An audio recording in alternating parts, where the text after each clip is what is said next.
Okay guys, welcome. In our last tutorial we went ahead and did panel lines and rivet lines, if you remember rightly. Okay, and I said that the next one was going to be adding colors because I like color depth. Okay, so I don't know if you can see this, but I have added grays and along the top here and along the crease here, and then drug it down like it's setting on the flight line, and the rain washes and bleaches the paint down. It's maybe a little hard to see, I guess, but and then maybe here it was a little heavier, see, and I'm going to show you how to add color. Basically, I'm just using cheap cans of gray primer, and I'll spray some in the cap, and after I do so, I've got a bottle of thinner, or I use lighter fluid because it's less harsh on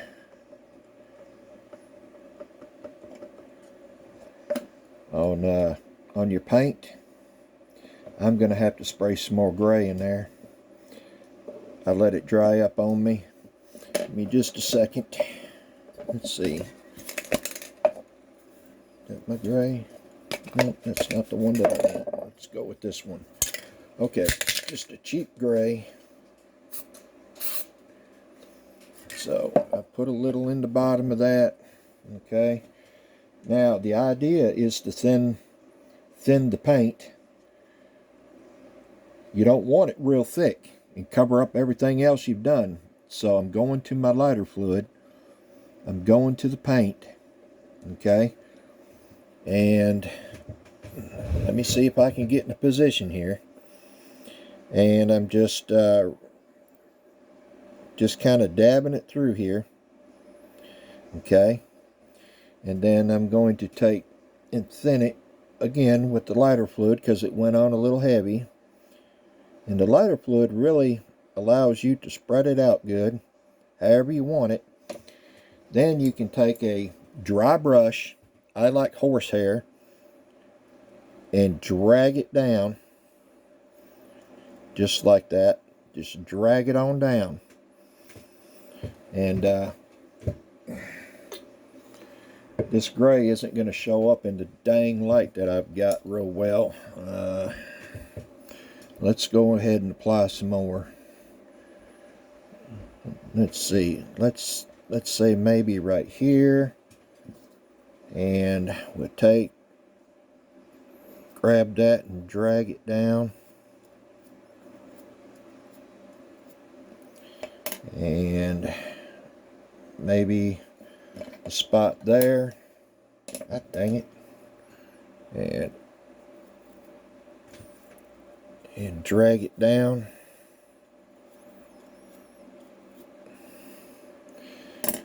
Okay, so let me see if I can get you to see that.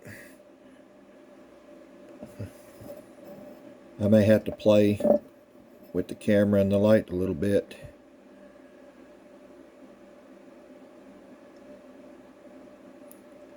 I don't know if you can see that, but I repositioned my light, and I think I'm going to have to put it back because it's not doing me justice.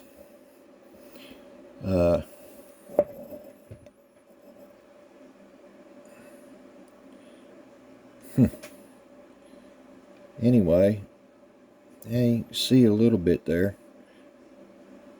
Okay, but anyway, you take and I'm showing you how to do this, and I'm trying to give you the best darn results camera-wise.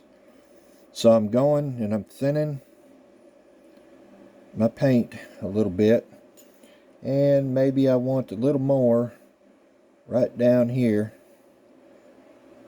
Okay, now I'm going to take it and I'm going to drag it on down like the rain has washed it.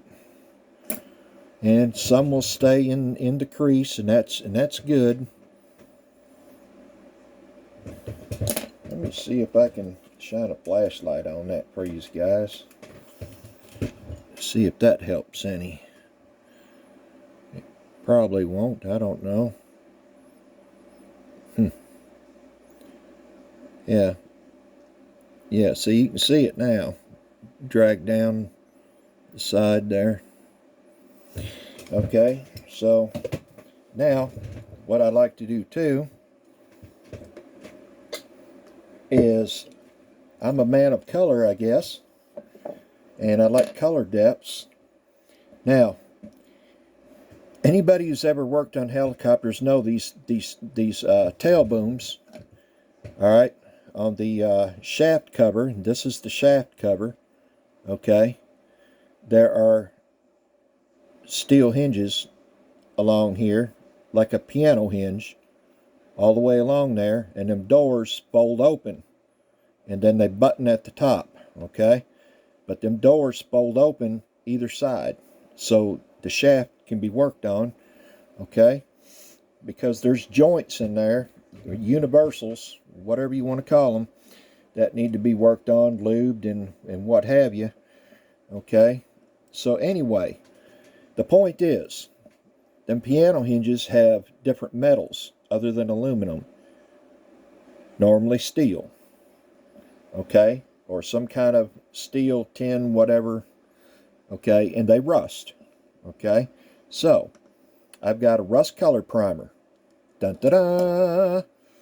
And I poured a little bit in that cap, and I'm going to get a little on my brush with a little of the thinner, which is lighter fluid. And now you don't want heavily areas of this, okay? Just a little here and there. And let's I put one here, and I'm going to put one, let's say a dot there, maybe one little bit there, and I'm going to thin this out a little bit, and then I'm going to thin that out a little more along there, and then I'm going to drag it. I'm going to drag it on down. Now that's giving me another color over top of that gray and that green and that black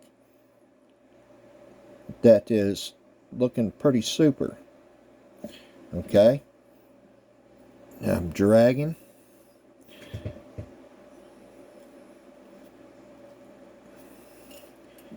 Okay, so show you what I've got here. Let's get the damn light back out.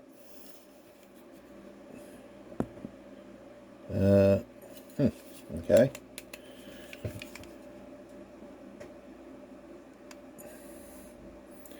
I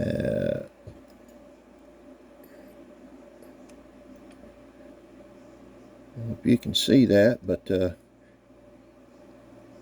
anyway, let's go to the doors. Okay, you can see I've already done some doors here, and the hinges for the doors have steel in them, so I went ahead and done the doors, and then they naturally drip down the sides of the doors. Okay,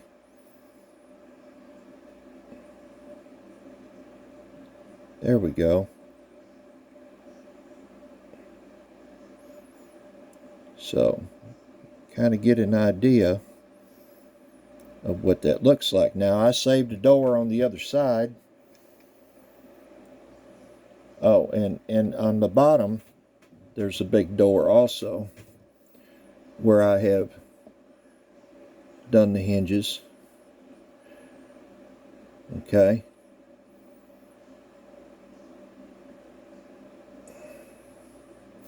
Anyway, I have saved a door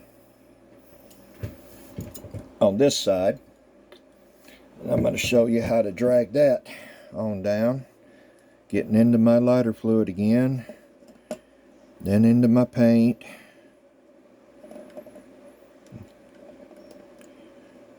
Okay. Now, it's going to be hard to keep that light on there. The way that light is. Maybe that's a little better. Anyway, the hinges are up here at the top. So, I'm getting that paint on them hinges. Now I'm going back and I'm washing all that rust out of there. And I'm keeping that lighter fluid on my brush, my thinner. Now we're going to thin that and spread it around. Okay? So, I'm getting in that paint. And we're going to spread it around the edge of the door. And like I said, you don't need it very heavily. It all depends on what you're looking for. Okay?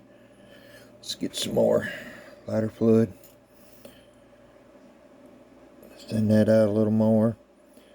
It all depends on what your little heart desires and how dark you want that rust. And what kind of environment you think it's been in, or you want it to have been in. And then I drag it all the way down that rivet line. Let's lighten that up a little more. Lighten that up a little more. Okay, there we go. Now, then I'm dragging that rust color all the way down the edge of the door and straight down the rivet line, all the way to the bottom. So it looks like the rain and the weather has been working on it, and it just drips straight down. Okay? And that's how that works, see?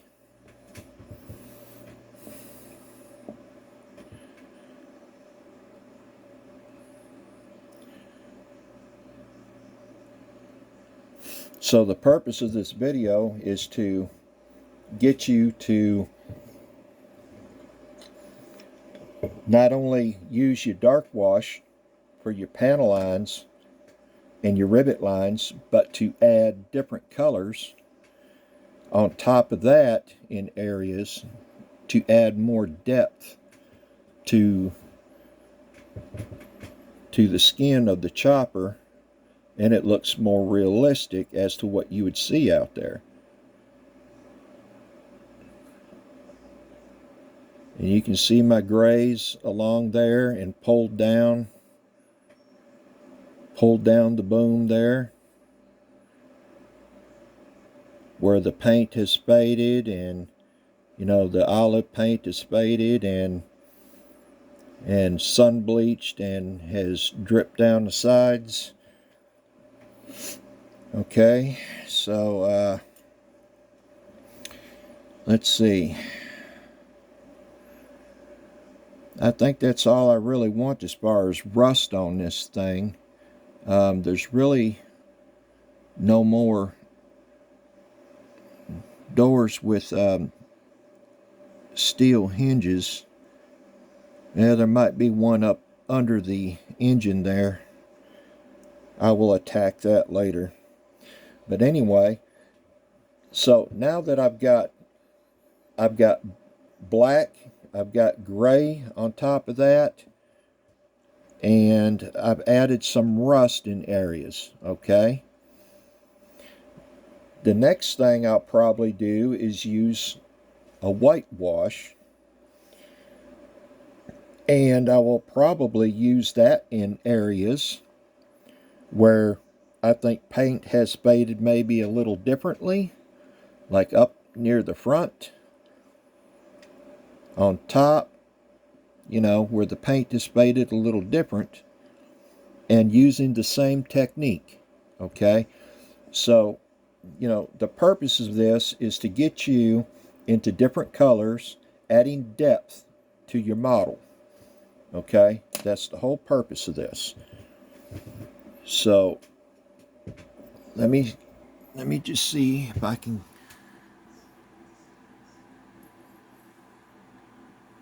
move this around so you see this a little bit. So you can see my grays and my blacks there, and pulled down. Okay, then I've got my doors with the rust around it.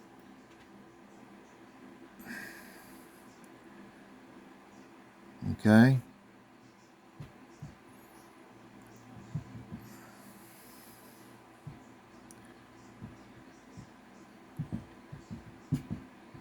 And I've got some grays on top.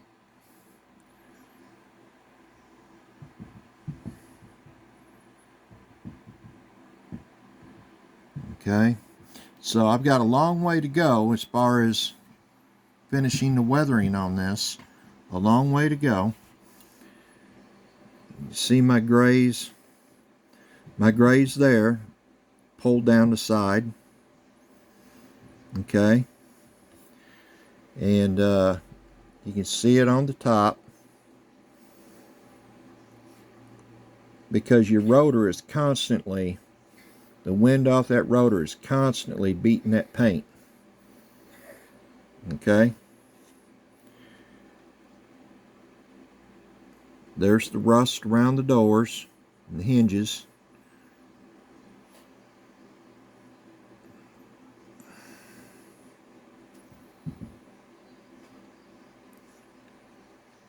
So I may add some more black and stuff to it.